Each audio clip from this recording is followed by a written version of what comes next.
Rosa and the rest returned from the chapel to the parlor in the mansion. Oh, wait. Oh, am I switching? Yeah, All read. Rosa and the rest returned from the chapel to the parlor in the mansion. Such a horrific thing had happened so early in the morning. Of course they were high. Strung. Battler and George, who had cried, raged, and let their emotions explode after seeing their parents' tragic bodies, returned to the parlor, sat on the sofas, and let their minds go blank, as though everything up until then had been a lie. Only Maria was completely unchanged and looked just like normal. When she wasn't being mischievous, she was basically a kid who played wordlessly by herself, so even if her mind was blank, she would probably look as she did. But as she turned on the TV and flipped through the channels, it looked as though nothing about her had changed from normal.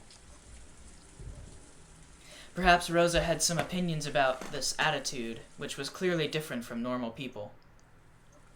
She stared at Maria's back with a gaze that wasn't quite pleasant.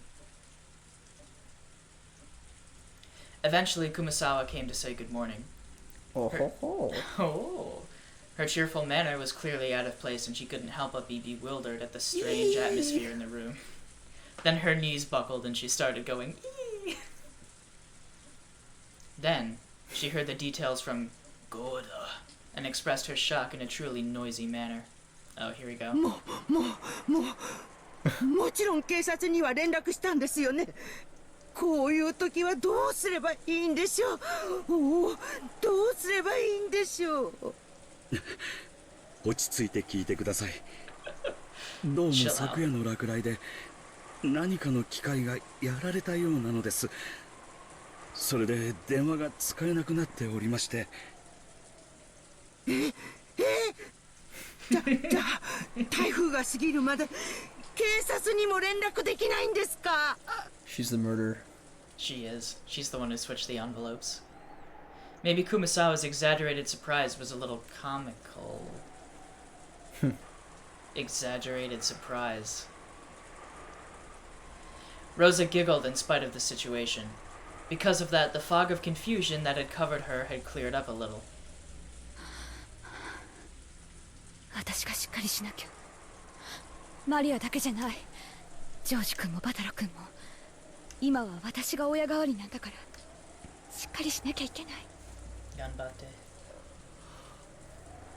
Rosa had been the youngest sibling, with a large difference in age between her and the others, so she was always treated as a child.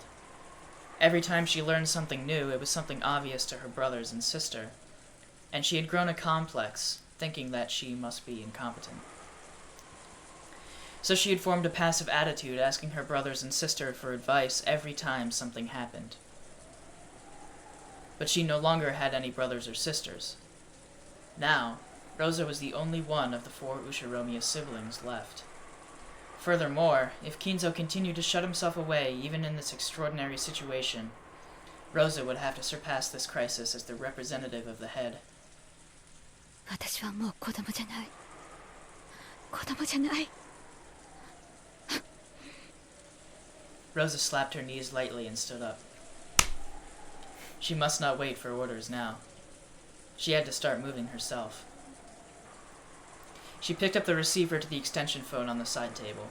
Then she immediately remembered that the telephones were out of order. Genji and Shannon, who she had sent to see Kinzo, hadn't returned yet. She had a general guess. He was probably yelling about something nonsensical again, and they were unable to calm him. His important chapel had been defiled with blood. That was easy to imagine. She had planned on using the extension phone to call the study, but with the telephone line dead, there was nothing else for it. Rosa decided to go to the study directly with her own 2 feet. Her old self would have been so frightened that she wouldn't have been able to go to see Kinzo. And in fact, if she did meet him, she would probably be blamed for something and abused. But now wasn't the time to be frightened. As his true daughter, she had to make him aware of the current situation. 熊沢さん。私はお父様のところへ行ってきます。特にジョージ君とバタラ君の2人をお願いします。きっとだいぶ神経が参ってると思うの。ええ、それはそうでございましょうとも。本当にお気の毒なことです。何か温かい飲み物でも作ってあげることにいたします。Good. Warm up some mackerel juice for him. ありがとう。 Mackerel juice? That doesn't sound good. No, it does not. I would not drink mackerel juice. Rosa went out into the hallway and headed towards Kinzo's study. The atmosphere in this mansion, which she had spent her younger days in, and should have been full of memories, seemed somehow different. And she began to climb the stairs in the entrance hall. Just then, in the gloom down the stairs behind Rosa, something glowed. Butterflies. Butterfly in the sky. I can go twice as high. It was a single, fluttering gold butterfly. It fluttered around and sparkled. That butterfly quietly danced without a sound. Obviously. No one can hear the sound of a butterfly's wings beating. And then, it stopped on Rosa's back as she slowly climbed the stairs. Rosa didn't notice. And to an ignorant observer, it would probably have looked as though a single sheet of gold leaf in the shape of a butterfly had gotten stuck there. Without noticing, Rosa continued heading to Kinzo's study.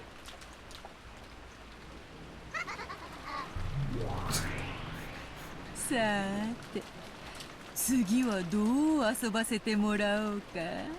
まだまだ駒はいくらでもある。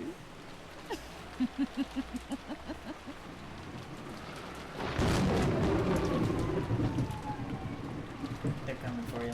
Oh no. That's not good.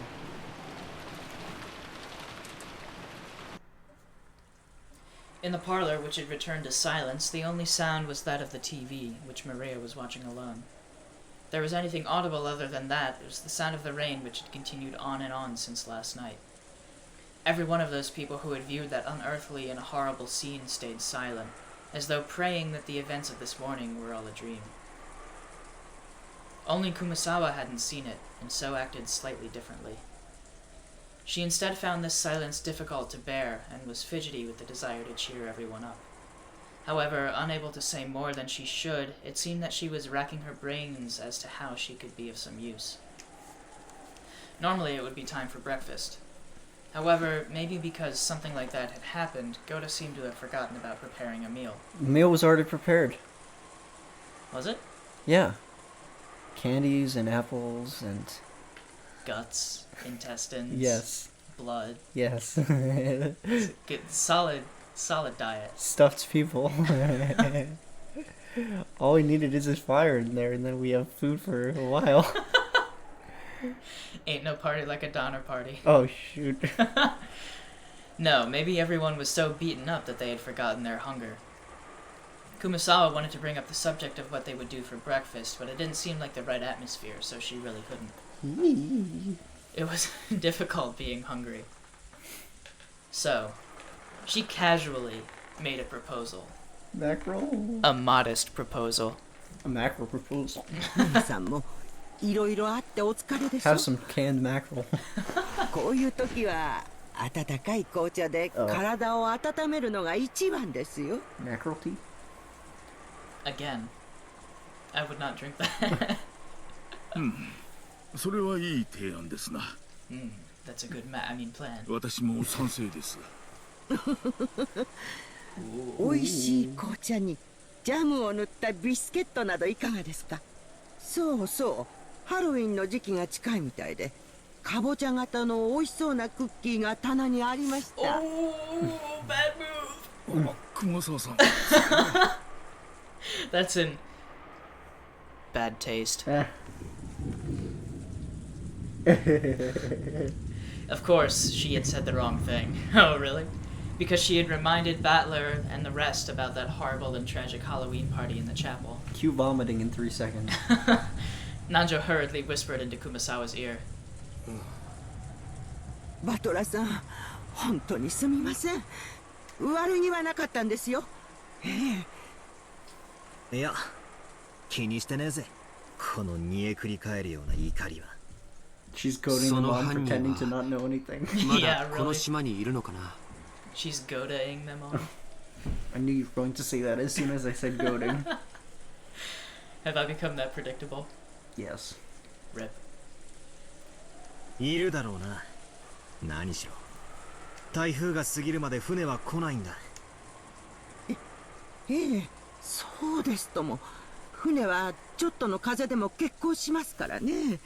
ましてや台風では絶対に船になんか乗れませんよ。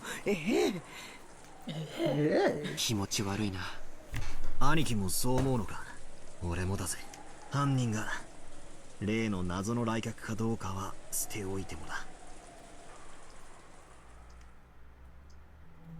そうですな。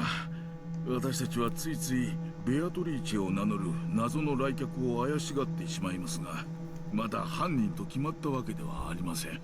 彼女がまだ死体の出ていない犠牲者である可能性も残っている。それを考えるとどうしても理解できないことがあるんだ。それはどういうことでしょうか。簡単さ。さっき熊沢のばあちゃんの言った通りだよ。I just realized recently that Bachan is Grandma? Is grandma. So, I thought it was just kind of like a title, like a not a pet name, but like something you would call someone who, you know. Well, it is too, cause like, you'd probably like, you know how it's short for like Oba, right? Which is grandmother. Yeah. Well, if there was a say you were female and you were in like your teens, your late teens, and you're at the store and dropped something, and a lady slightly older than you picked it up and gave it to you. To thank them, you'd probably say "arigato one-san," like just even though she's not like. Even though she's not your actual sister. It's like a polite thing. It's a polite thing. Okay. Sometimes, like you refer to them as like your sister, or if it's a motherly figure, you'd give them the mother suffix, or if it was like an elderly lady, you'd call them a bach or like bachan, like that. Which is actually kind of funny because some この島は今 Sorry. 台風の真っ只中で if you wanna throw shade at somebody, call them like if there was like somebody that's clearly not the grandmother age, but you call them bachan, that would be pretty insulting to them. Oh yeah. Someone who's like in their 40s or something, Yeah, but you. or 30s or even 20s. Yeah. Just jokingly call them bachan. That's If rough. you want to mess with somebody. That's Anyways. cool. You know what? I've seen that in shows, and I always wondered, like, why. You know, it must be like a polite thing. Yeah. それは犯人だって同じさ。なら犯人にとって犯行発覚は可能なら最も避けたいことのはずだ。そうですね。礼拝堂の入り口にあんな不気味な魔法陣を書いて、ここに死体がありますなどとアピールする必要はありませんね。そうさ、そういうことなんだ。さらに言えば、あの6人にあんなむごたらしいことをするだけの手間をかけられたなら、6人の死体を発見不能な場所に隠すことだって可能だったはず。同感だね。あの残酷なハロウィンパーティーは多分死んだ人たちに向けられたものじゃない。やがて発見する僕たちへ向けたものなんだよ。Yeah. 魔法陣はそのためのアピールだと言い切れるだろうね。犯人はこの島からしばらく逃げられないことを知っている。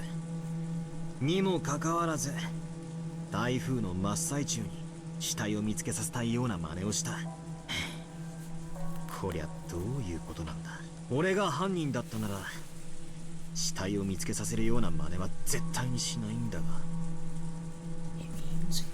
ベアトリーチェ様はお部屋におられませんでした。特に部屋が荒らされていた様子もありませんし、いえ、お嬢様がだいぶ荒らしてしまいましたが。そういや、ジェシカは Oh no. Oh no. Kind of forgot about this カ whole ノンさ thing. んが様子を見てくれています。多分お嬢様のお部屋におられるでしょう。よくないね。犯人は間違いなくまだこの島にいる。今の状況下で少人数で孤立することはそれほどいいことだとは思わない。それはどういう意味ですか？ Oh, you know. まさか犯人は私たち全員を殺すつもりだとおっしゃるんですか？ That does seem kind of overdramatic, doesn't Yeah, it? she's definitely way overplaying this part. Or is she? I mean, it seems like it, but they could also be doing that just to screw with us as the 落ち着 viewers. きましょう。まだそうと決まったわけではあ Put り it ま this せん。 way. What if, like I と said, ころが悔しいことに the その可能性も否定できねえんだよな。 point of view isn't... In works of fiction, point of views can't always be trustworthy, depending on who's telling it. Yeah. I mean, you're always gonna have a certain perspective that you're viewing the story Whatever from. this perspective is, it's obviously subtly trying to show doubt in certain characters. Like, they even said over-dramatic. They were talking about Kumasawa's over-dramatic response. Right, yeah. So, whatever this point of view is, it's clearly trying to lead us to believe that there are doubts about certain people. It's trying to lead us to doubt people. So, I don't know if we can trust this point of view.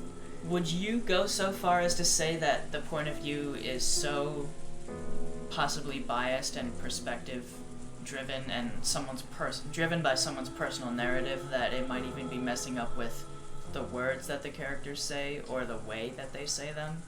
That's a good thought. Like, That's a good might thought. be embellishing some stuff. That's very good thought. I mean, if you're just thinking about the point of view could be completely subjective, and seeing things how the point of view wants us to see them. Means that we can't see it any other way. So we might not be seeing. What actually happened. That's if the point of view Is That's if we're not going on a wild goose chase with the point of view. right. If we're going on a wild goose chase with point of view, everything we just said is just nonsense. Yeah. But if we can question the point of view, perhaps the point of view cannot be completely trusted. Yeah. Something to think about. I mean, we haven't seen any lines written in red in the normal story, so... No? Wouldn't that be interesting if, like, the whole lines written in red could actually apply to, like, this part of the story, like the game itself, not just the two players. この手紙が礼拝堂にあった。これによるならば、犯人は魔女様で、じい様の碑文の謎を解いて黄金を見つけなきゃ、一族老頭を皆殺しにする。それは本当ですか？私にも読ませていただいてよろしいですか？ Gh0sts thinking to himself, "Where's the boat?" I gotta get out of here. No one does that. Nobody does. No one does that.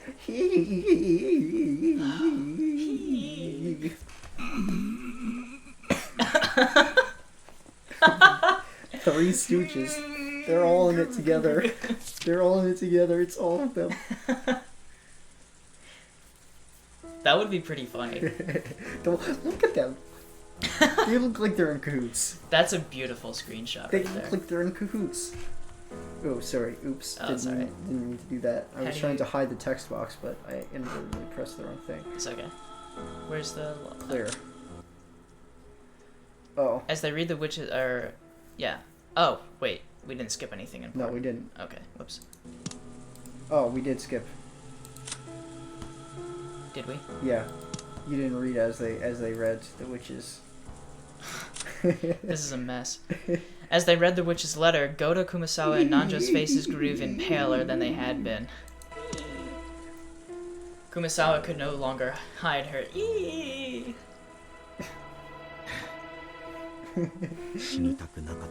Sounds like it's censoring something. Kumasawa can never hide her eee. It does. Butler, did you by any chance take the eee? Instead of beeping, it's just that soundbite. てめえじゃ解けない謎だから俺たちに解かせようって腹に決まってるぜ。しかし実際のところはどうなんでしょう。奥様は常々黄金伝説は親方様が作られた幻想に過ぎないと言い切られておりました。 She might have had her own personal reasons for doing that. You know, the whole mistress 本当 situation. に実在するものなのかは怪しいところですよ。そうですな。あったらいいなとは思いつつ半信半疑だったはずです。親族の皆さんが黄金伝説を信じ始めたのは金蔵さんが健康を崩して遺産問題が浮上してからです。それまでは信じている人はほとんどいなかったと思います。 You know, this is probably not even worth anything, but I'm gonna say it anyway. Why is the NA red in the title? Every other letter is white. The Naku is one word, right? That's a good point. So does Na by itself, I mean, like Japanese, like using kanji, like one symbol would mean like a syllable of something, right? And that's red. So does Na mean something in particular? I don't know. That's I never noticed that. I never noticed that. Interesting. I'm just really paranoid because as soon as she started the whole red letter thing is the You truth. noticed that. Yeah. I don't know. Interesting. そうか、それでかな。覚えてるかい？礼拝堂のテーブルの上、黄金のインゴットが3つあったね。あれだけでも相当の価値があるよ。あれはまさに黄金伝説は実在することを証明してるんじゃないかな。お待ちください。今黄金が3つとおっしゃいましたか？ああ、確かに3つが積み上げてあったぜ。それが何だってんだ？その私、旦那様がお話になっているのを聞いたことがあるんです。ええ、聞いただけでございますよ。別にこっそりお話に聞き耳を立てていたわけではございませんとも。That just makes her sound more suspicious. 今は気にしないぜ。それで何だってんだ？あの金塊が3つじゃ何かまずいってのか？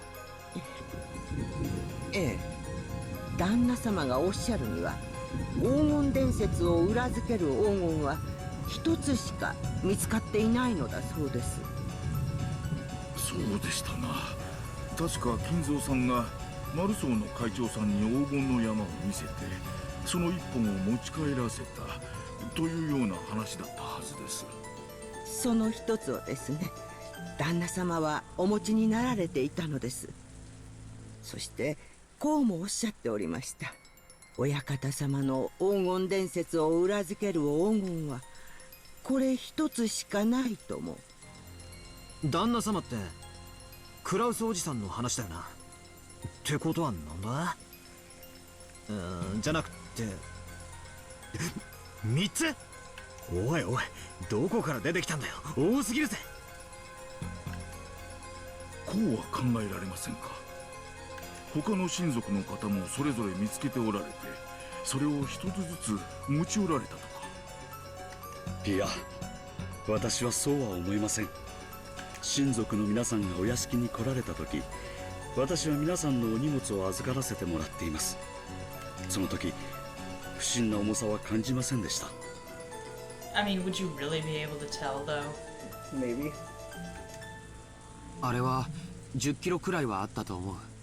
そんな重さが荷物に入っていたら僕だって気づくよ。10 kilos. What does that amount to pounds wise? Um, Kilograms are like 10 kilograms would be a higher number of pounds, right? It's like 2.5, maybe? 2.5 pounds? Or let me think. Or would it be less? 60 plus 60 is 120 plus 30 is 150. It's like 2.3 pounds. Okay. So that's like 20 pounds. 23 pounds. でもそんな雰囲気はなかった。うちも同じだぜ。せいぜい着替えと常備薬、桐江さんの化粧道具、そんなもんだったと思う。ローザおばさんの荷物も軽そうに見えたぜ。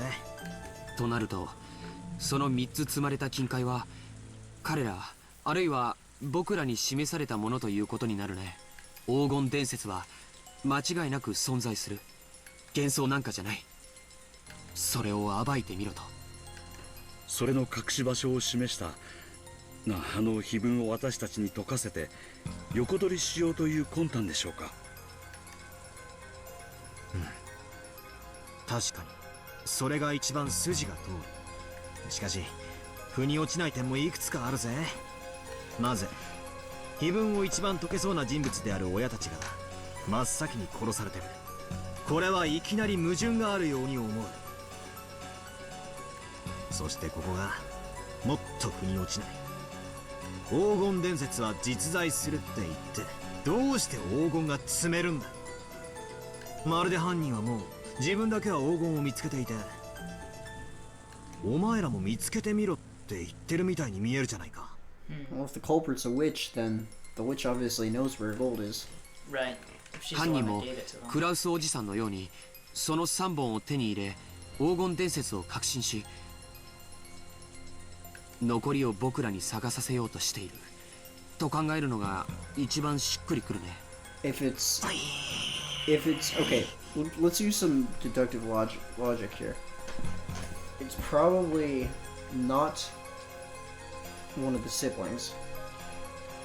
If there's no witch, which there's, I'm going to say there's no such thing as witches or magic, you know. Okay. All right. No such thing as witches. No such thing as magic. Then, hypothetically speaking, it's probably not one of the siblings, one of the 4 siblings, because if they had found the gold, they would have probably mentioned it already. At least to each other. At least to each other. Because they all needed the gold. But most importantly, they needed it now. So it's, yeah, so it's probably not one of them. Kraus and Natsuki only knew about the one bar. Mm-hmm. We saw that from the first episode. So it's probably not First Natsuki, chapter. it's probably not Kraus, and it's probably not one of the 3 other siblings. So right away, we're probably down 5 people, unless one of them is just hiding the fact that they know about the gold. Yeah, I mean, it's a possibility. But it doesn't seem likely. I don't know. チェス盤に I'm not sure 駒が either. ちっとも並ばね I don't think we have enough right now. No, I don't think え。 so 犯 either. 人が何を企んでいて何をしたいのか何をさせたいのかがさっぱりだ。無駄なのか。 It's useless, it's all useless. It's no good. 何を考えても It's no 今の goddamn 時点 good で at all.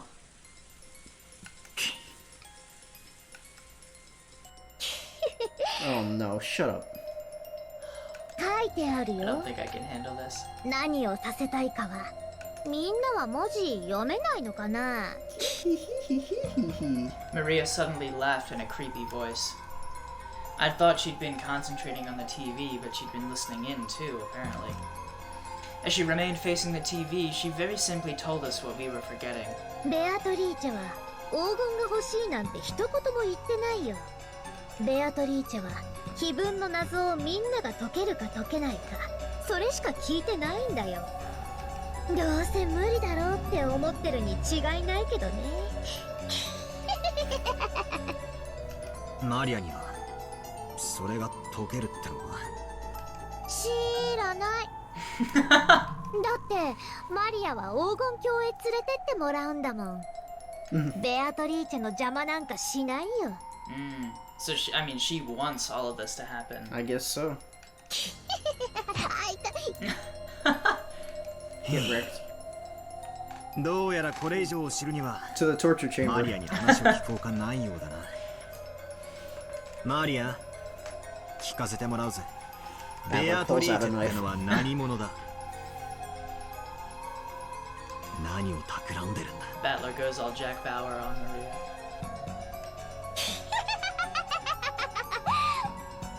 ベアトリーチェはね、魔女なの。不思議な力で何でもできる。魔法の力で何でもできる。黄金も生み出せるし、パンも生み出せる。もちろんお菓子だって生み出せるよ。見たでしょ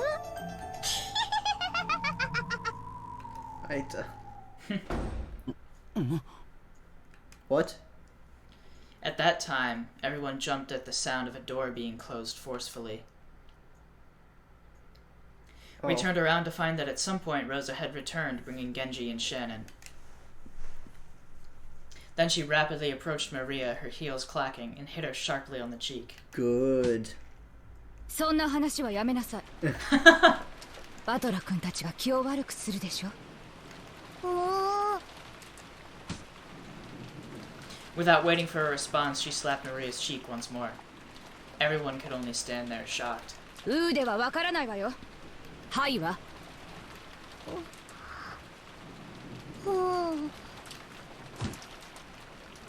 She mercilessly slapped Maria's cheek again. Maybe she didn't feel like resisting after being hit twice. Maria weakly said yes. ローザさん、そこまでひどくすることはない。You know, the longer this VN goes on, the more I am convinced that there is a reason to do that. 娘に対する教育です。口は挟まないでいただきます。If it was just her going ooh ooh, that would be fine, but she's kind of like a villain. Yeah. Honestly. She's kind of annoying. Yeah. The atmosphere around Rosa with Genji and Shannon in tow was somehow cold and yet dignified, completely different from how she seemed before she left. We saw that Auntie Rosa was holding something that looked like a gun. I could imagine that she would have brought back a toy in this situation. I couldn't imagine. ローザおばさん、それは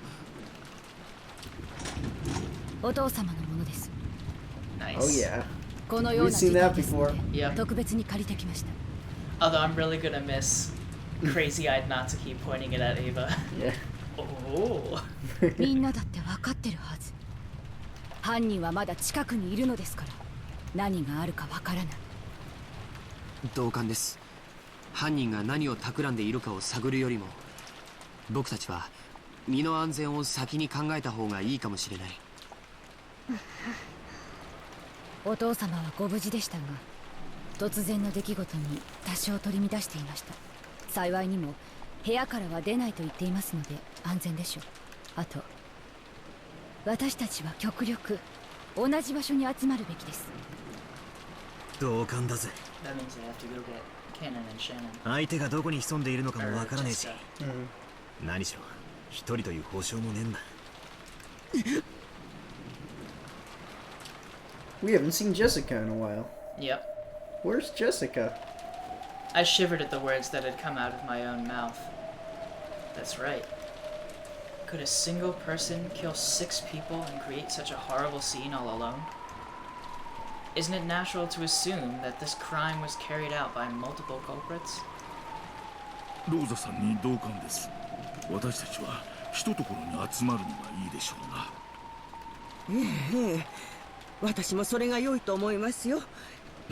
お嬢様たちももうそろそろこちらへお呼びした方がいいかもしれません。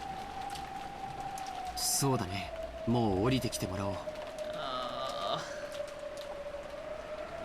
George Aniki made to grab the extension phone, but Gh0sts shook his head. Oh, right. We can't use the phones right now. 俺と何人かで行ってこよう。ジョージの兄貴に。ゴーダさんも来てくれれば十分だろう。いいえ、みんなで一緒に行きましょう。狼と羊のパズルなのに。私たちがここに揃い安定しているなら、この状態が一番安全。Didn't we hear about This this? seems very familiar. 狼と羊のパズル？マリア持ってるよ。見せてあげる。マリア、テレビを消しなさい。源氏さん、ジェシカちゃんの部屋を教えてください。みんなで行きましょう。はい、ご案内いたします。さあみんな、一緒に行動するわよ。 Wait, where are they going?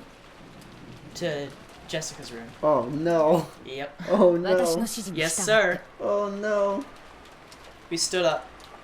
Maria alone looked like she had some lingering attachment to the TV, but she went along with everyone for now and got up. シャノン、よかった。戻りが遅いから少し心配してたよ。ご心配をおかけしました。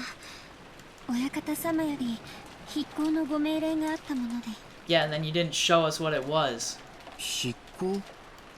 シャン。すみません。失礼しました。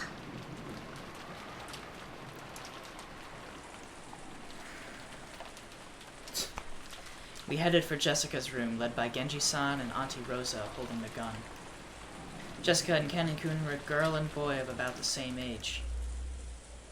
That'd sure be a shame if we walked in on them at a bad time, is what I'd have joked about normally, I'm sure. However, Auntie Rosa was on edge, constantly exuding tension. So it really wasn't the kind of atmosphere where I could joke like that. They're going to walk in on them on a bad time. Just not the one that he's thinking of. Yes. ほら、遅れないで。みんな一緒に行動するの。犯人はいつどこから飛びかかってくるかわからないのよ。I swear I've heard this voice actress before. In before the door's locked. Like always. No. Maybe Auntie Rosa's attitude was more appropriate. Since grandfather hadn't come down, Auntie Rosa was the leader. This wasn't a situation where she could smile like she always did. Auntie Rosa was herself a mother. She probably also thought that, if she didn't get a hold of herself, some harm might befall her beloved daughter. The culprit had killed 6 of our parents at once. The method they had used was unknown. There was a good chance that this opponent could take down a large number of people in an instant. Was that with weapons, or with numbers? Or was it the magic of a witch? No! In any case, it definitely didn't look like there were any factors indicating we could get careless. The rest of us should also take much, much greater care like Auntie Rosa. Oh shit. Oh no. This is it. Auntie Rosa spoke in a sharp voice. When we peered forwards, wondering what was up, we immediately noticed the reason. Same one over Ava and Yoshi's. The two. Tear apart the two that are close. Yeah.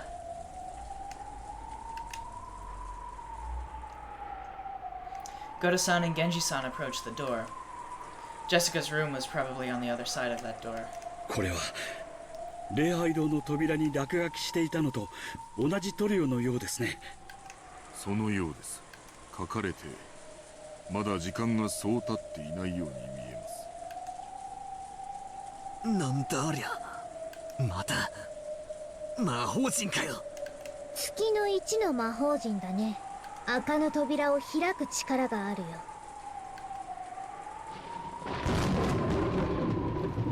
The door to Jessica's room had that creepy graffiti on it which had been drawn on the door to the chapel. That strange shape definitely had some meaning related to the occult. But it didn't matter what the meaning was. We were more worried about whether those two were alright. そんなことはどうでもいいよ。ジェシカちゃんとカノン君は無事なの？嫌な予感がしますな。早くジェシカさんたちを連れて下に降りましょう。お嬢様、お嬢様、おられますか？お返事をお願いします。Gh0sts knocked violently and yelled, but there was no answer. He twisted the doorknob with a clatter, but the lock just resisted him. ローザ様、鍵がかかっているようです。仕方ないわ。They're about to do a breaching clear. 開けてください。Break down the door. To the left, to the right. Blow it open with a shotgun. Throw a flashbang. Genji nodded and Gh0sts quickly unlocked the door with the master key. You forgot the smoke. Throw the flash and the smoke. Right. In the back of my mind, horrible images floated up and disappeared, one after another. Horrible images such as walking in on a bad time. Cannon and Jessica were just going at it. In a compromising position. To say the least. A magic circle had been drawn on the door to the chapel, and 6 corpses had been behind that. So if there was a magic circle drawn on the door to Jessica's room, then beyond it... 6 more corpses. Jessica 様! どうしたの？いたの？ Oh, she's there. どうした？ It was truly heartless. The expression on Gh0sts' face and what he said when he opened the door prepared us for the brutal fate that Jessica might have met, even without seeing her. Everyone tumbled into Jessica's room at once. That scene told everyone that their worst fears were right on the mark. Jessica!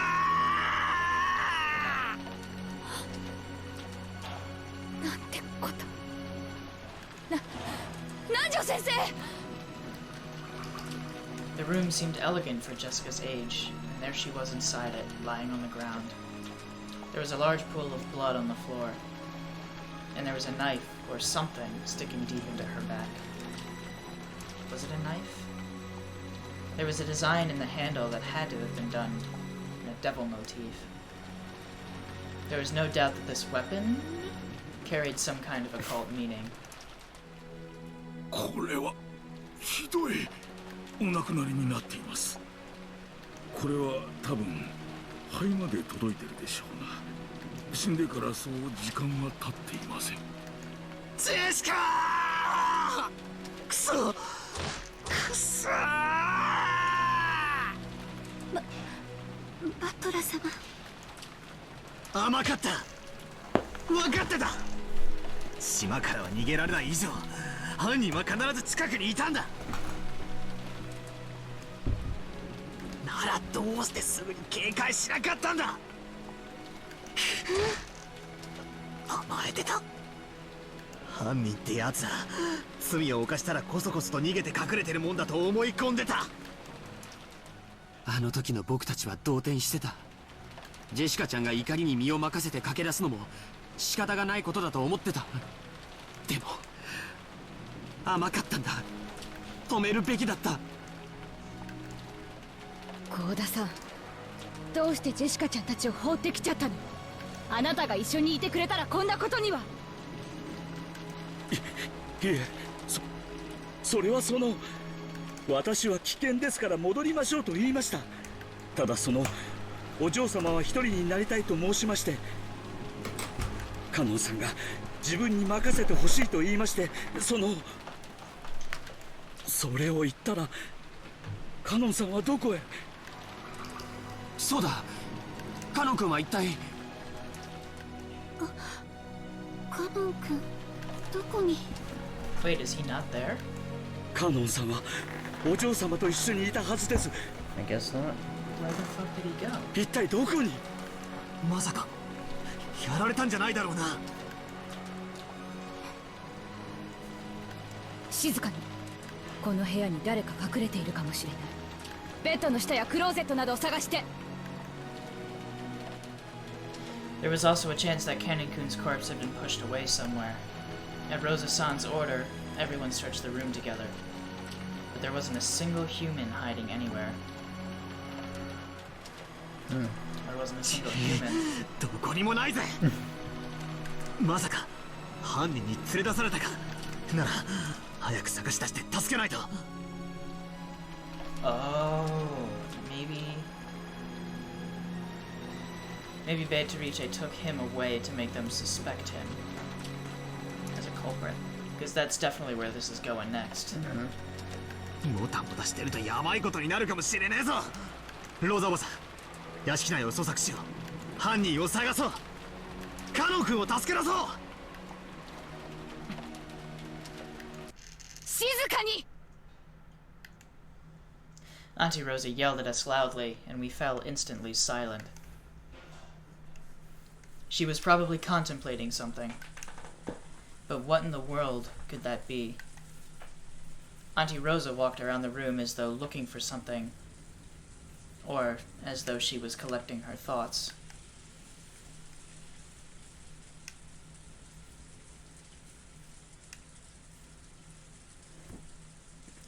Then, she found something on the side table by the bed and picked it up. 誰かわかる人教えて。これは何の鍵かしら。 Auntie Rosa showed everyone a key with a cute mascot attached to it. Judging from its cute appearance, I didn't doubt that it was Jessica's key, but I had no way of knowing what key it was. おそらくこの部屋のお嬢様のお部屋の鍵でしょう。 After hearing that, Auntie Rosa made a point of going outside the door and checking. Without a doubt, it was the key to this room. どうしてこんなところに置いてあるのかしら。普通大事な鍵はポケットとかにしまわないかしら。お嬢様はご自分の部屋に施錠される習慣はあまりありませんでした。ただ学校に行かれる時だけは旦那様などに勝手に部屋を見られたくないと言って施錠されていたようですが。なるほど。登校してるわけじゃないから、ジェシカちゃんがここに鍵を置くのは自然なこと。この扉を開けられる鍵はいくつあるの？お嬢様がお持ちの一つだけですが。あなたたちのマスターキーでは開けられないの？開けられます。マスターキーは何本あるの？使用人の人は全員持ってるの？余剰分はある？はい、私たちは全員が持っています。余剰分はどうでしょう。以前は何本かありましたが、奥様に不用心だと強くお叱りを受けまして、対応が取られたはずです。そうです。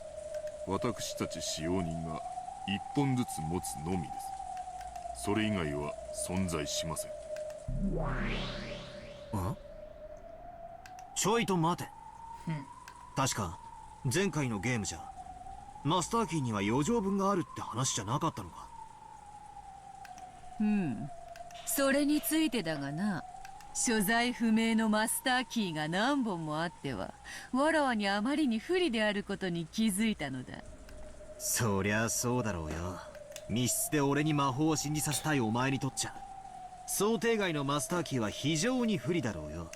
何しろ俺は施錠に関するトリックが登場するたびに過去に紛失したマスターキーやその複製を犯人が所持していてって論法でそうよ、その通りだから、そこを崩す一手を打たせてもらうことにした。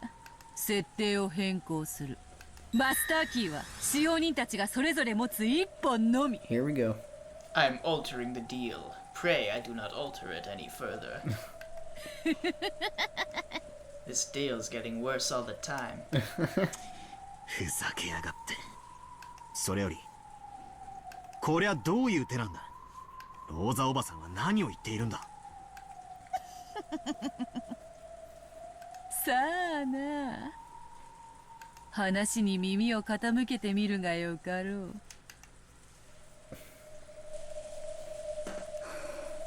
ありがとう。状況が整理できたわ。そしてジェシカちゃんを襲った犯人、あるいはその一味の一人を特定できたわ。なんだって。それは誰だよ。まさかローザおばさんはカノン君のことを言ってるんじゃないでしょうね。カノン君がどうしてですか？この部屋は施錠されていたわ。そしてこの部屋に施錠できる鍵は使用人のみんなが持っているマスターキーと、でもジェシカちゃんの鍵はここに閉じ込められていた。ということは施錠できたのはマスターキーしかありえないの。おっしゃる通りです。となれば誰かがジェシカちゃんを殺し、そして施錠したことになる。その人物はマスターキーを持っていたわ。そしてマスターキーを持っていた人物は5人しかいない。そんな。私ではありませんよ、私では。 She's the first one to deny it. そんなことできません。熊沢さんは朝が遅かった。私たちが礼拝堂から客間に戻ってきて、そこで会ったわけだけど、それまでの間あなたがどこで何をしていたかは証明不能。物陰から私たちを伺っていて、孤立したジェシカちゃんたちの後を追い、こっそり襲いかかった。 What? I was not expecting this. 私がお嬢様のところを訪れて、こんなむごいことをしたとおっしゃるのですか。 Now we know why it was throwing shade on her this あん entire まり time. にございます。あんまりですともう。ゴーダさんだってどうです？あなたはカノン君にジェシカちゃんを任せて帰ってきたと言ったわ。でも本当なのかしら。本当は2人を殺してカノン君の死体を隠して、それで何食わぬ顔で戻ってきたんじゃないのかしら。 The Three Stooges. Could be. I think you're onto something. そんなことはありません。このゴーダ誓ってそのようなことはいたしません。私たちでもありません。私たちは親方様のご命令で。ええ、あなたと源氏さんについてだけは大丈夫。お父様から聞いた話でそれは裏付けられてる。2人はお父様の部屋でずっと筆行と立ち会いをしていた。お父様と私が保証するわ。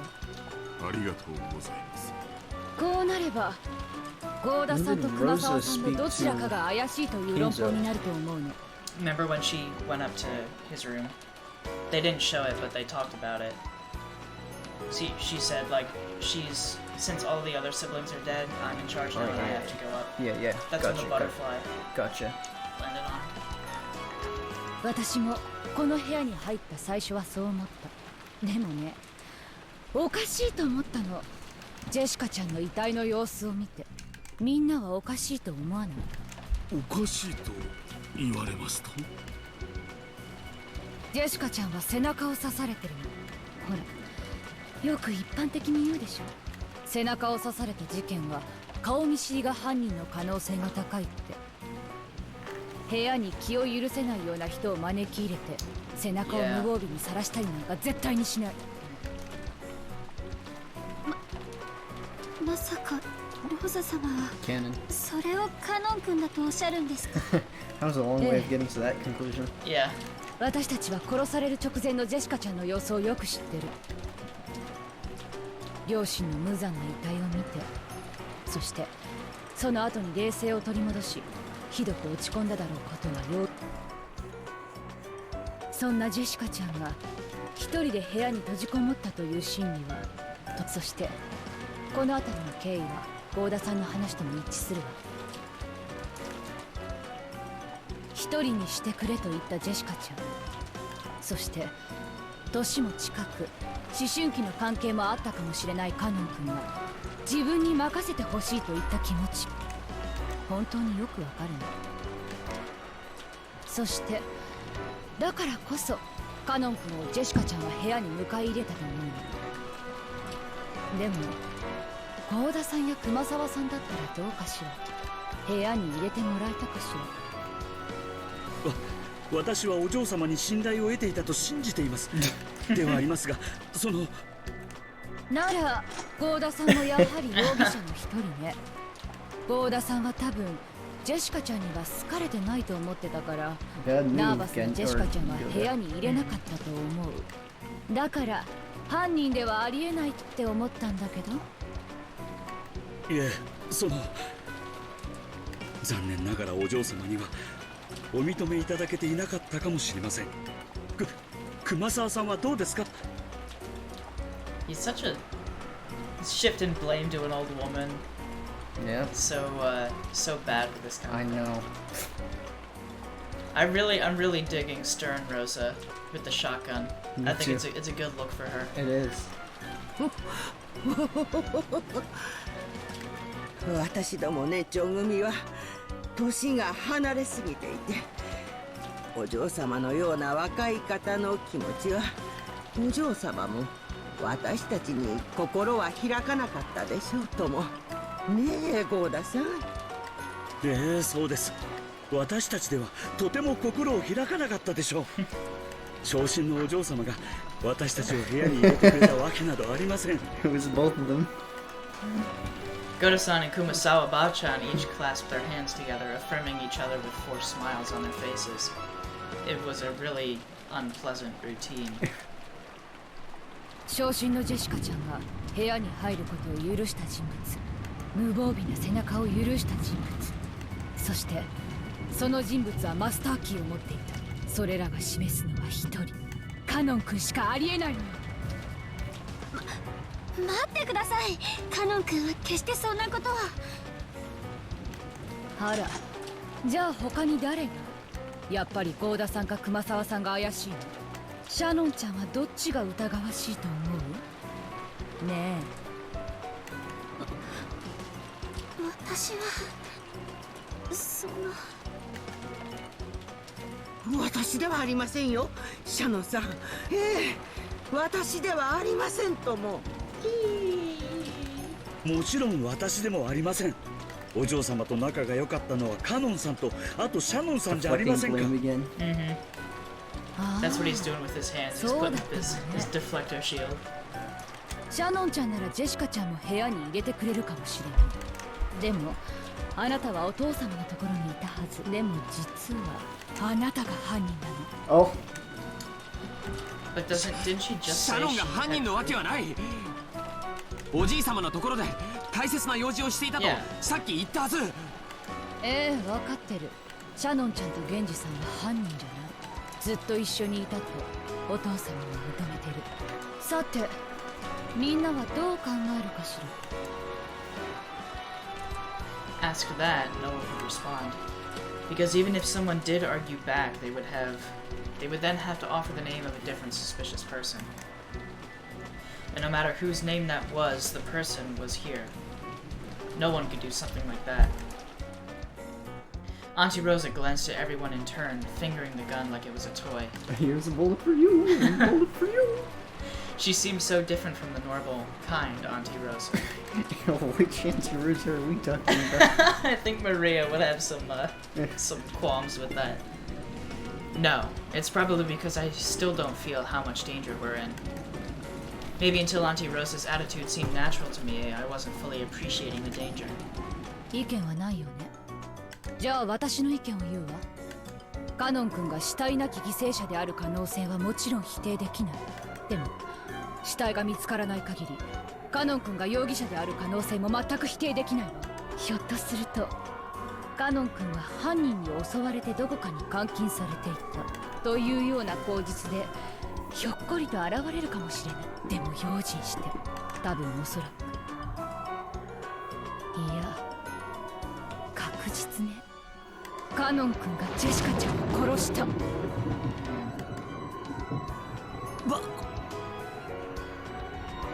カ。私には信じられません。カノン君がお嬢様をなんて。あんまりです。僕もシャノンに同じだよ。カノン君が犯人だと決めつけることには反対。なら郷田さんと熊沢さんどっちが犯人なの？怪しい方を教えて。私たちではありません。カノン君じゃなくてこの扉を施錠できるのは誰なの？シャノンちゃん？ジョージ君？ねえねえねえねえ。Auntie Rosa closed in on Shannon-chan and George Aniki, laughing unpleasantly. Ugh. Of course, they couldn't say anything back. They wanted to believe in Canon-kun. But if they did, they would have to suspect the other servants. The simplest culprit was the mystery guest Beatrice. She was nothing more than a guest and didn't have a master key. Then if Beatrice was the culprit without a master key, we have to accept the argument that she really is a witch and lock the door with the power of magic. 汚ねえ論法だ。汚ねえ。汚ねえ。何を悩む？Never get tired of that face. わらわのせいにしてしまえ。19人目の謎の来客のせいにすればよいではないか。そうすれば人間どもの醜い押し付け合いを見ずに済むぞ。つまりなんだよ、犯人は19人目の来客。ベアこいつは魔女だからマスターキーがなくても魔法で施錠できた。そいつを認めろってのかよ。ふざけるなふざけるなふざけるな。前回のゲームでお前の弱点は知り尽くしているぞ。さあどうするどうする。お前はわらわを絶対に認めないのだったな。なら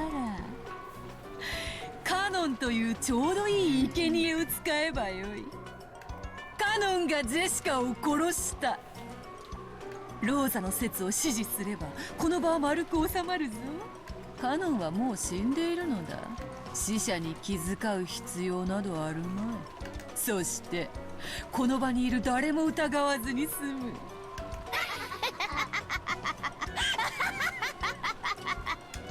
畜生、お前を認めたりはしない。でもカノン君が犯人だなんてそんなことはありえない。And who was it? 私は誰も疑いたくはありません。しかし疑わしきは黒ということもあるにはあります。とにかく用心するに越したことはないでしょう。 It was you. It's Nanjo. 南條先生、それはどういう意味ですか？その勘違いしないでください。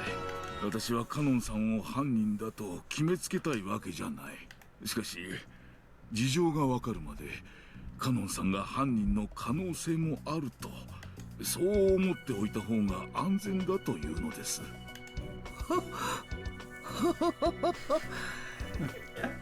そうですわね。用心は Of course you'd say して that. しすぎることはありませんもの。It didn't seem as though anyone blamed Nanjo. In reality, no one thought that Cannon was the culprit. But if they didn't suspect him, they would have to suspect one of the servants here. We didn't want to do that. We didn't want to suspect. We didn't want to be suspected. それで正解よ。 Was that saying we as in... That wasn't, like, we as in all of them saying that at the same time. But we as in just, like, in general, the group didn't? Yeah. Okay. 警戒してしすぎるということはない。それについて異論はないわね。Because if it was, then that would have been another weird perspective switch. いい？この殺人事件にはお父様の黄金伝説が関わっている可能性がとても高い。だとすれば数百億円の莫大な黄金を独り占めしようと企む何も、それだけのお金が手に入ればどこの国でも生涯遊んで暮らせるわ。そのためなら私たちを皆殺しにすることだった。マスターキーを持っていないという理由でジェシカちゃん殺しについてだけはベアトリーチェを容疑者から外した。でも事件に関わってないとは言えないわ。何しろ莫大な黄金ですもの。犯人は複数人いる可能性だって否定できない。 Calm down there with the shotgun. Yeah. この中に犯人に買収されている人間が混じっているかもしれない。 Gets ready to fire. As Auntie Rosa yelled, she looked all around, her gun still raised. Don't believe anyone. Suspect the person next to you. That's what she was saying. But no one wanted to suspect. They didn't want to suspect anyone here. That weakness in their hearts demanded an answer from those not here. 容疑者でないと信じることができるのは2つしかない。自分自身と、そして死体になったものだけよ。それはカノン君も同じ。死体が見つからない限り、彼はジェシカちゃん殺しの最有力容疑者なのよ。We don't know if he's alive or dead. だから用心して。もし生きてたとしても、何かの理由を取り繕っても絶対に信用しちゃダメよ。いいわね。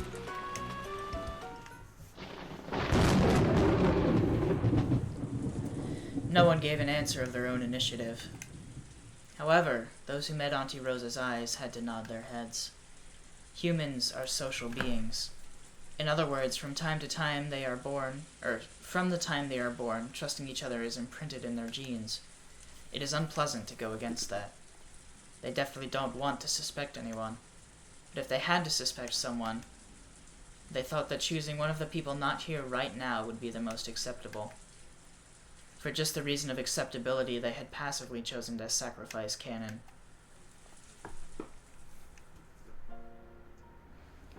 This is ridiculous. I definitely don't want to believe that Canon-kun is the culprit. I'd only just heard it from George Aniki, but not only were those two close in age, they also had the adolescent relationship Auntie Rosa had mentioned. It may be a little late now, but yes, they really did have that kind of air about them. After seeing her parents' tragic bodies, Jessica, bearing deep wounds in her heart, would only have trusted Canon-kun. That's a very conceivable story. So I don't like it. Canon-kun was the only one she trusted, so she wouldn't have let anyone but Canon-kun in. So he was the only one who could have killed Jessica. I just can't accept that line of argument.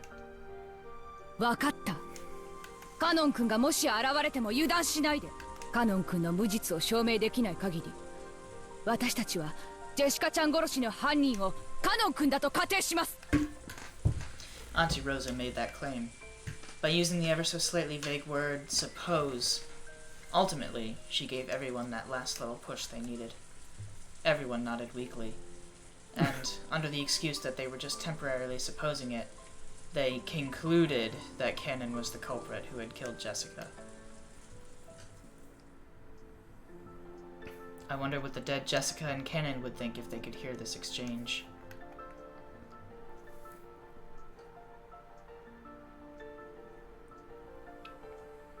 Jessica was crying. She was crying in the chest of the person who had put his life on the line to fight for her, Canon. It was frustrating.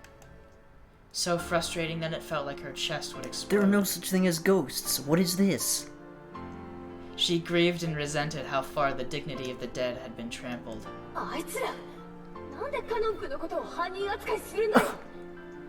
This is the first time we've seen this. 死体が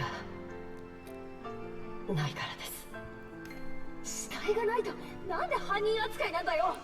カノン君は私のために命がけで戦ってくれたんだぜ。それであの魔女に戯れに下請けされて、それで犯人はカノン君だなんて。ひどいぜ。ひどすぎる。 Is this a motif on another song in the soundtrack? It might be. It sounds like it. I think it is. Sounds like a variation. いいんです。結局守りきれなかったけれど、最後にお嬢様のお役に立てたのですから。それをどうしてみんな分かってくれないんだよ。やめろローザおばさん。そんなめちゃくちゃな推理でカノン君を犯人だなんて決めつけるな。犯人だとは言ってません。疑わしいと。いえ、用心しようと。そう言ってるよ。こいつらはカノン君が犯人だということにしてきっと思考を停止する。もう私を殺した犯人が誰かなんて考えないよ。カノン君が犯人でない可能性なんて考えないよ。そしてこの後も何かあるたびに行方不明のカノン君の仕業にして言い訳を繰り返す。私はそんなの耐えられないよ。いいんです。お嬢様だけは真実を知っています。私だけが知ってたって意味がないんだよ。死んで分かった。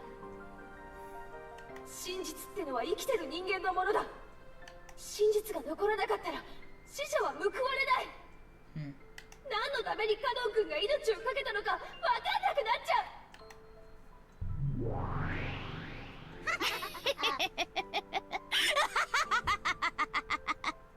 実に愉快な見物よ。死者の嘆きほど甘い蜜も珍しい。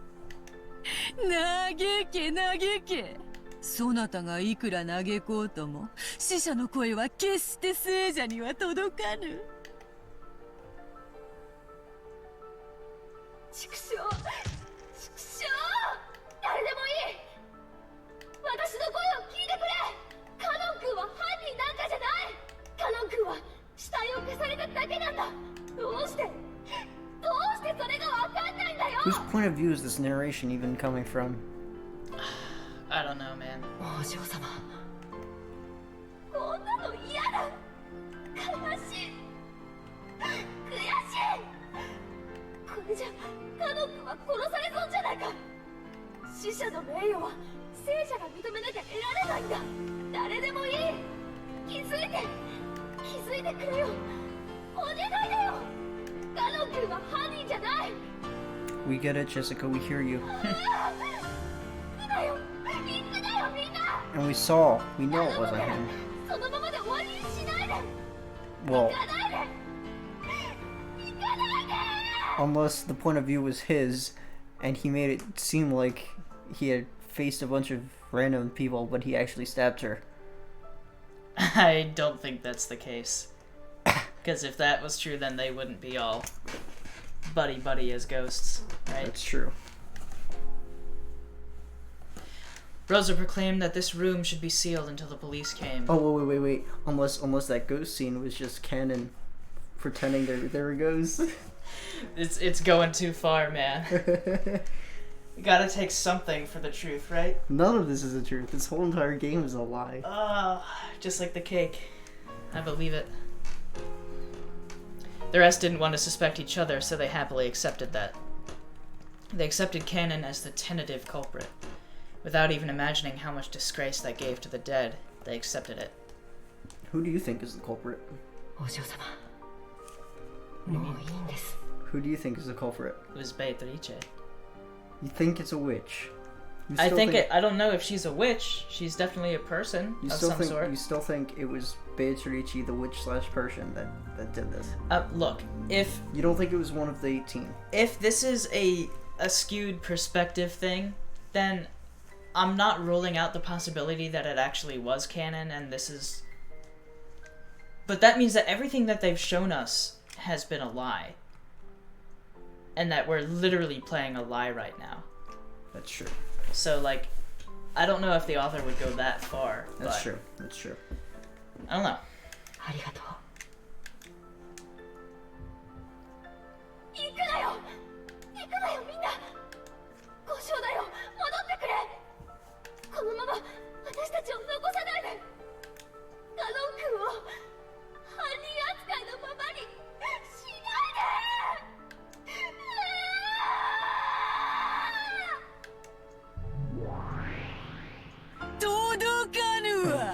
That face. Oh, jeez. That face. Oh. It's been a while.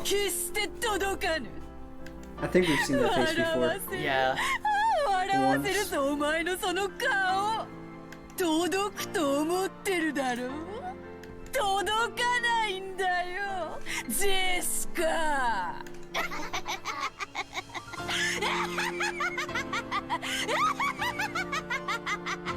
music is so good. 全然ダメだな。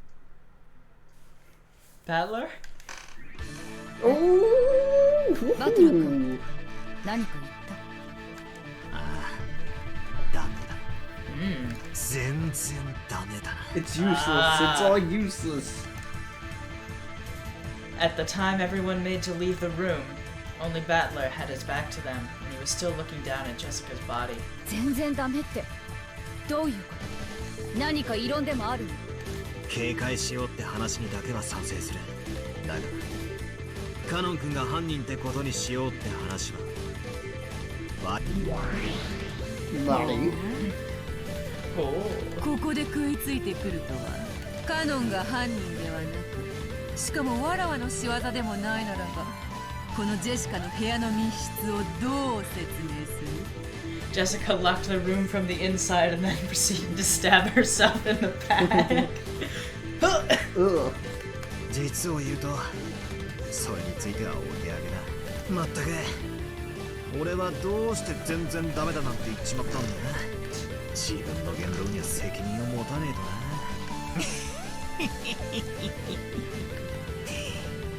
理論武装ゼロの都市空間だがな、俺はこれ以上指を加えてないぜ、ベアトリーチェ。 I'm really sensing some sexual tension here between the two of them. バトラ様。カノン君が犯人ではないという証拠でもあるのかい？ The expression that rose to those two faces was definitely expected. They didn't want to believe that Cannon was the culprit. In truth, they believed in Cannon. So this expectation was because they wanted to be made to believe in him even more strongly. ならバトラ君は他の使用人の誰を疑うの？ゴーダさん、それとも熊沢さん？よせよローザおばさん、俺は熊沢のばあちゃんという人をよく知ってる。たまに仕事をサボってたりするが、いつだって人を楽しくさせようとする人だ。たとえ金に目がくらんだとしても殺したくはする人じゃねえ。バーキーさん、バトラさん。そしてゴーダさんとは俺は昨日会ったばかり He would だ。 really 正 kill 直 for good food. Yeah. この人のことはまだよく理解していない。 I still don't really understand it. だが You 分か and った me ことが both, ある。 buddy. 私はこんなに楽しそうに飯を作る人を俺は見たことがない。同じなんだよ。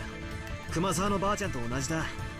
ゴーダさんは人を喜ばせるのが好きな人なんだ。そんな人が自分の飯をうまいと褒めてくれた人、 Maybe. たとえ金を積まれたって殺すもんか。 It's a good question. What is her alibi? She left to get the key. Shit just got real. Oh. ならバトラ君は誰がジェシカちゃんを Oh, 殺 this した is とい gonna う be の？ bad. マスターキーでしか施錠できないこの部 It 屋に was you. 誰がジェシカちゃんを閉じ込めたというの？ You killed Jessica and Cannon, stole Cannon's key, and pinned it all on Cannon, is what he's gonna say, hopefully. Moved his body somewhere 待 else. ちな。それを論じる前に俺ははっきりさせておく。誰々が犯人でないなら誰々が犯人という話がしたいんじゃない。俺は単にカノン君が犯人だということは断じてありえない Okay. という。 So no 犯 blame 人が Rosa. カノンではないということを立証でき I るとい really うの wanted to see him turn it on her. I think that would cause more trouble than do good. She I shoot mean, him in the especially because face. she has a fucking shotgun. どうやって実に簡単なことさ。危うく見落とすところだったぜ。 What? ベアト。 That feels so weird, him using that 副将要求 formal nickname. 言えるもんなら言ってみろ。カノン君はマスターキーを持っていた。ほう。カノン君がマスターキーを持っていない？どうしてそんなことがわかるの？さっき俺はゴーダさんに話を聞いた。カノン君と別れる直前、ジェシカが貴賓室に殴り込みに行ったってあたりの話だ。ゴーダさん、あんたはちゃんと覚えてたよ。あんたはカノン君の名誉を守った。 I'm confused too. Goda's like, what? 私がですか？ He's like, oh no. Oh, Oh, no. thank God. I mean, oh. Oh 同 no. じ話は僕も聞いてたよ。でも僕にはよくわからなかった。 Me too. Yeah. 説明してくれるかい、バトラ君。 Please, Battler. そうさ、ジェシカは貴賓室の鍵を開けるとき、カノン君に鍵を借りたが返さなかっ What? How do you know that? た。だからカノン君はマスターキーを持っていないんだ。 What? Is it gonna be in her pocket or something? Maybe. Well, maybe she did, because I mean, she didn't have her key on her. The key was in her room. That's true. If the door was locked when they got to her room, they would have needed a key to open it. So, but we don't know if it was そ locked. れはどうかな。確かにゴーダの記憶上ではマスターキーをカノンに返してはいない。しかしゴーダが見ていないところで返したかもしれない。それが絶対になかったと。 Find the master key. If it's in the カ room. ノンの死体のポケットを調べればそれは立証できるだろうがそれは Search で the き pocket な of い Jessica. Yeah, search Jessica.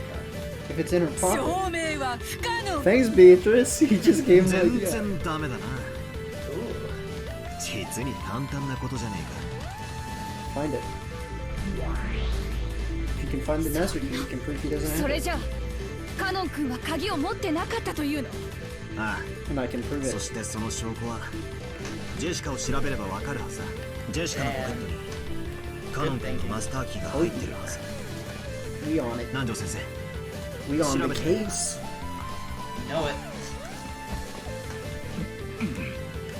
Hi. It's not gonna be there. It's not gonna be there. Let's see.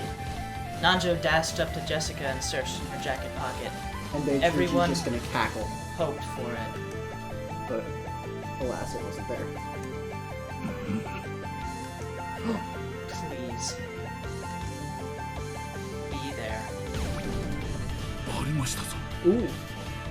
これ Oh. ですか。はい。 Oh. それがマスターキ So let's go to Kumasawa. Master. ー。間違いありません。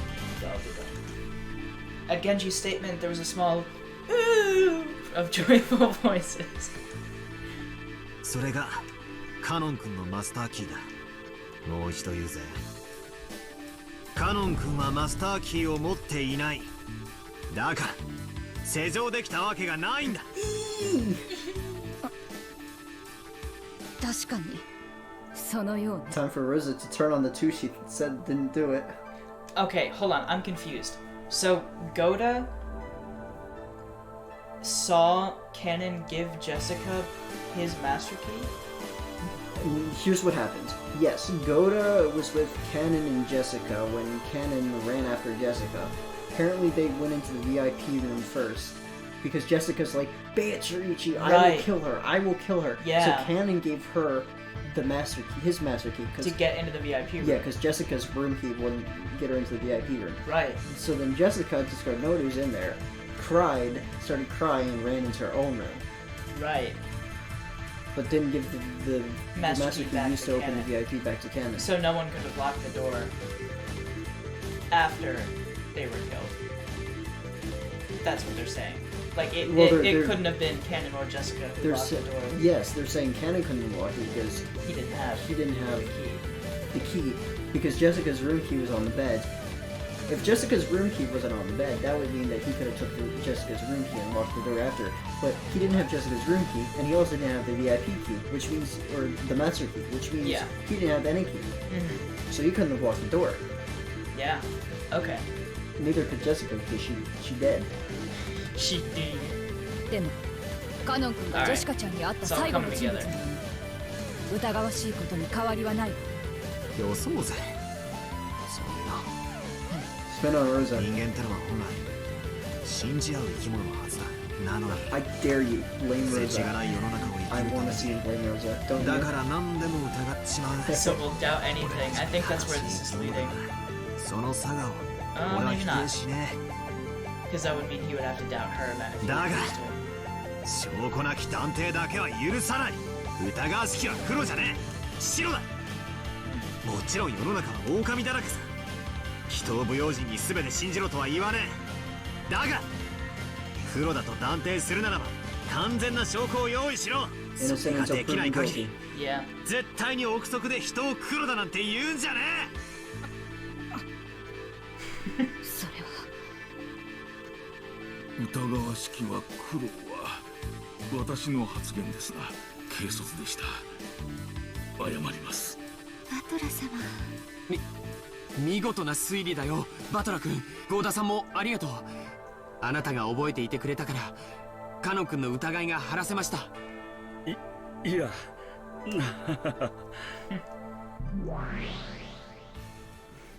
Oh no, she looks happy. She's gonna Oh no, this was a setup. clap, clap, clap. It was the dry sound of the witch's applause. お見事お見事。なかなかやるではないか。え。やべえな。まんまと餌駒に引っかかっちまったか。そなたは見事。カカノンにだけはこの部屋の扉を施錠できなかったことを証明した。But that means who did. And that means that they're gonna have to 使用 look 人 at は全員マスターキーを持つはず。 one of the other servants. それが根拠となり、カノンが犯人扱いとなっていたのだから、少なくともその疑いは見事に晴らせたな。となると、ジェシカを殺した犯人はどうやって扉を施錠したのか。 With a key, you そういう idiot. 問題になっちまうわけだな。ち、まんまと思い通りの展開に引き込まれちまったぜ。かかったな。 It's a trap. しかもそなたは他の使用人たちを誰も疑わないなどと大それたことを言ってしまった。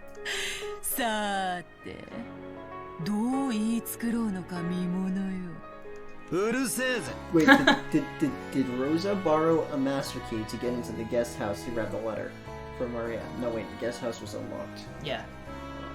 早速始めるぞ。どうせがっつり否定されちまうんだろうが、先にこの部屋が密室であることの定義を確認させてもらうぜ。よかろう。まず隠し扉の類は一切ない。 Oh, so we are getting some parameters for locked rooms. 出入りはこの扉からだけだ。扉の施錠はジェシカの鍵が1本と使用人たちが1本ずつ持つマスターキーのみ。2階ではあるが窓から出入りすることも可能だろう。しかし窓は内側から施錠されている。いきなりチェス盤をひっくり返させてもらうぜ。多分扉がどうこう施錠がどうこうって論法から入るのは好きにするがよい。さてさて、何を復唱すればよいのやら。復唱要求。カノン君はこの部屋で殺された。カノンはこの部屋で殺された。死体はわらわが魔法で消したがな。続けて復唱要求。カノン君の死体はこの部屋にある。What? 拒否する。 It's clearly not in the room. They've looked everywhere in the room. How is a corpse not in a room? Everywhere? Did they look everywhere? They said they looked everywhere in the room. She's declining. なぜなら死体はわらわが魔法で消したからだ。 More like whoever killed him dragged his body off somewhere. そりゃ言わねえよな。そこにどうせ秘密があるに決まってるんだ。くそ。謎の論点はどこなんだ。マスターキーもなく施錠したことなのか、施錠された室内にいる二人をどう、それとも二人を殺し、悔しいが外堀から埋めてくしかないぜ。復唱要求。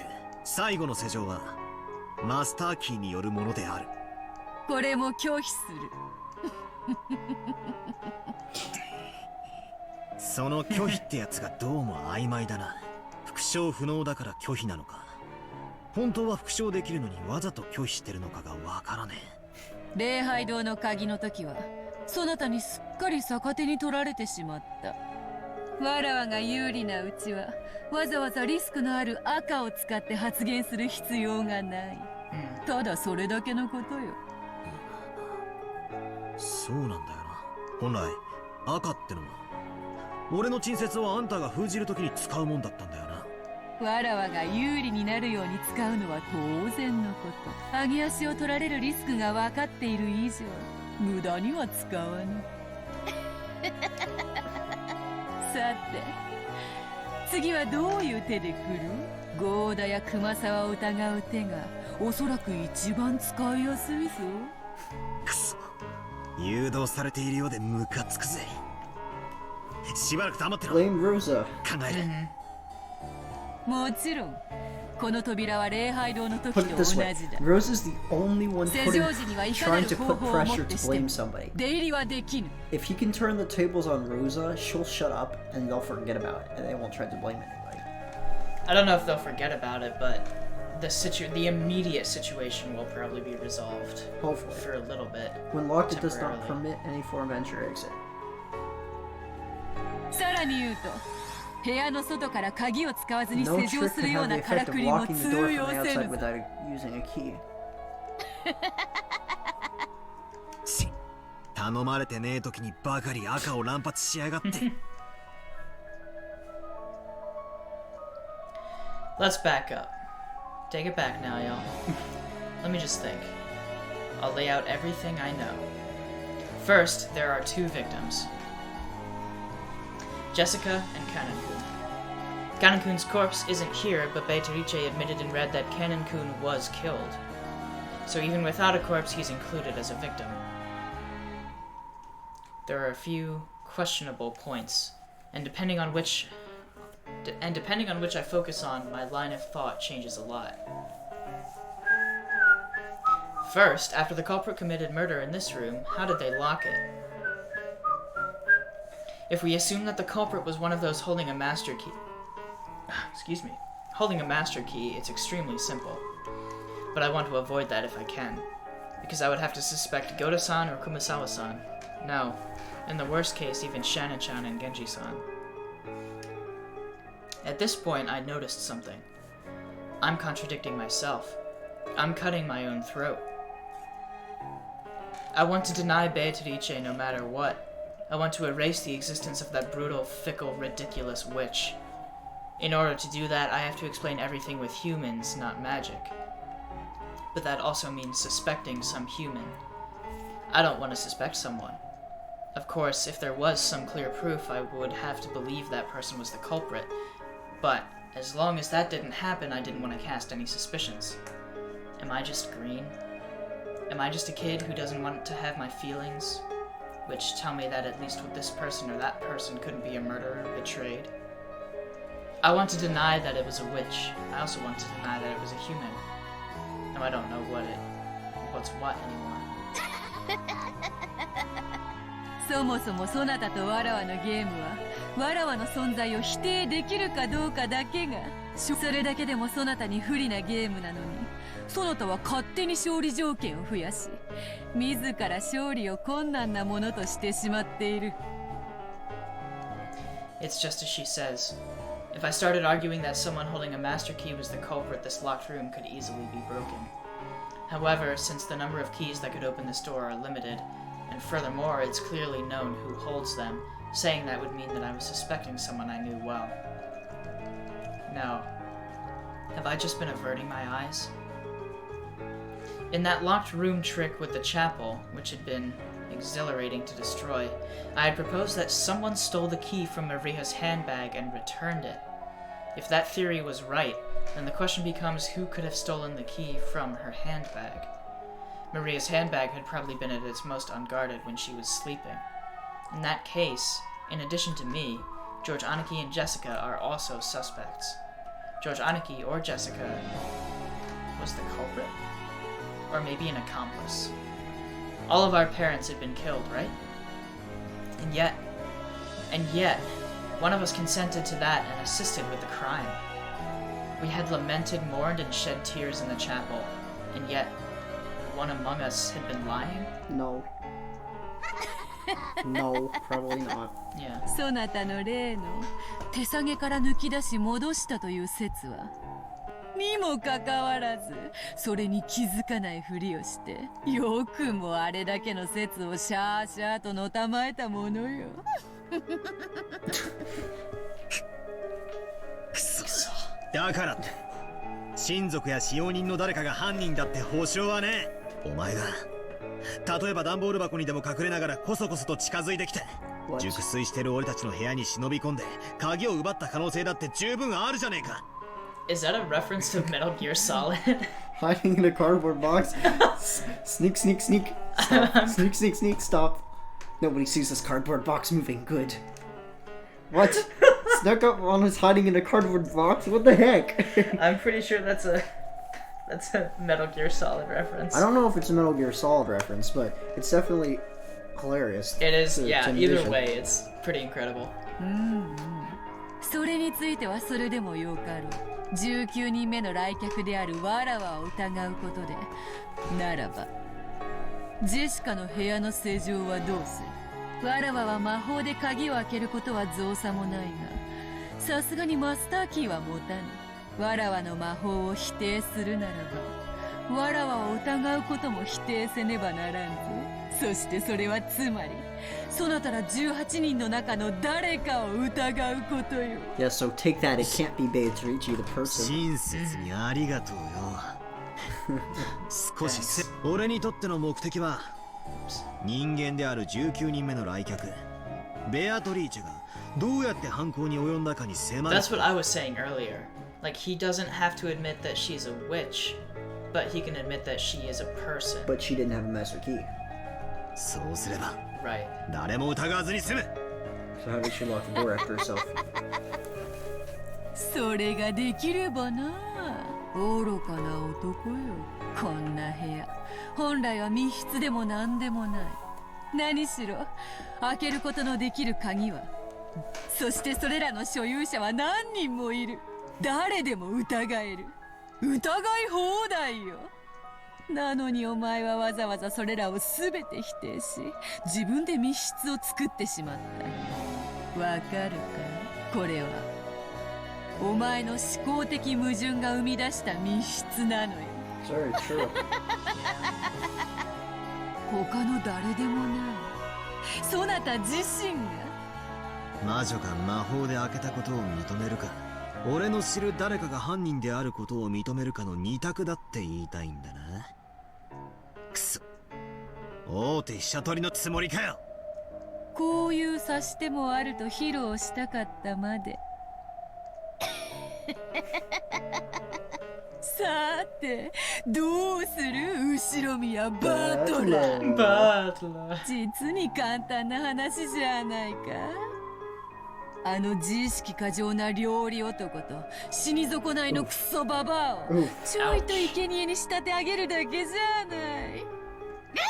Cooking, going for dinner. For dinner, some roasted gola and kumasawa. Ugh.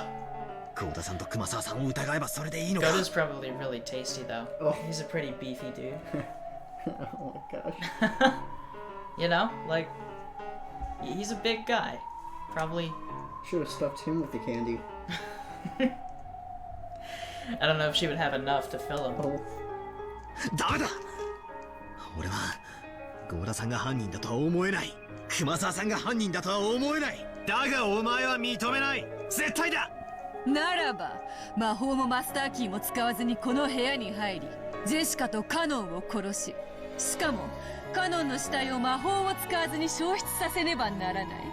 どうやって行う？ Oh, jeez. わらわを否定しつつ誰も疑わずにどうやって行 That う is の really か。 unsettling. Yeah. Oh god. Good lord.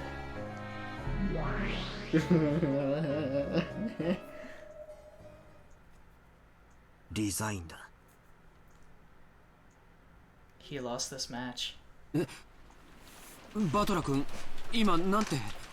降参だよ。俺はカノン君にこの扉が施錠できないことは証明できた。だからといってジェシカを誰が殺したのかを特定できたわけじゃない。いえ、十分です。 Except that it means そ that. のカノン君のためにありがとうございます。霊なんかにいるわね。それはつまりシャノンちゃんも疑ってるってことなんだからよ。ローザおばさんもごめんよ。別に反抗したかったわけじゃない。俺も死にたくないし、親父たちの本当の仇を見つけ出したい。協調性のないことを言って悪かったぜ。What, she's just gonna let it go? I think so. 私も少し軽率だったわ。仲直りしましょう。おばとおい同士。 Who cares who killed them, right?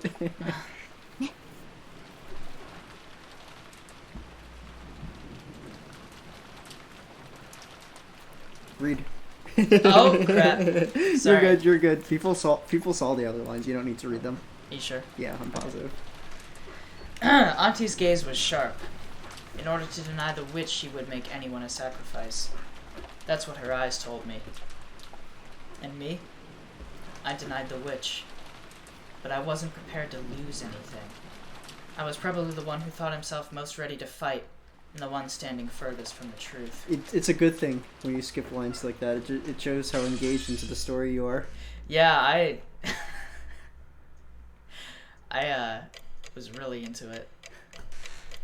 Well, we won't find that out now. We're gonna...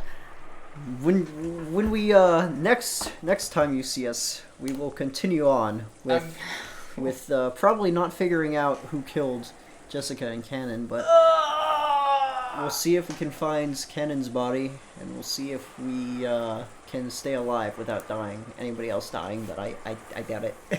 We'll see if Battler can win the next board. You win some, you lose some, but... Next time on Umineko. Dun dun dun!